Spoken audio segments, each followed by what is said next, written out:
जीवनको उच्च टाकुरामा पुग्न नपाए पनि यस संसारमा भएका सानातिना डाँडा काँडाहरूका टाकुरामा पनि पुग्न पाइँदो रहेछ। जब ती टाकुराहरूमा पुगिन्छ आफूलाई सफलता र खुसियालीको अनुभव हुन्छ। संसार साँच्चै नै सुन्दर छ। यी हरियालीहरू, यी वृक्षहरू, यहाँका सुन्दर हावापानीहरू कति मनमोहक छ। परन्तु यी सबै सुन्दरताका सृष्टिकर्ता चाहिँ परम प्रभु परमेश्वर नै हुनुहुन्छ। यस संसारमा भएका सबै सुन्दरताका स्रोत चाहिँ परमेश्वरै हुनुहुन्छ।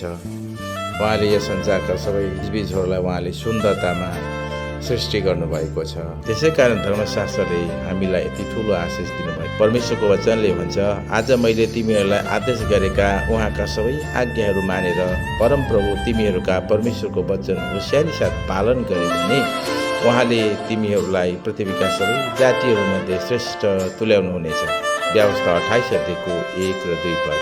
परमप्रभु आफ्ना परमेश्वरको वचन पालन गरे भने यी सबै आशिष तिमीहरूलाई लाग्नेछन् र तिमीहरू आशिषित हुनेछौ।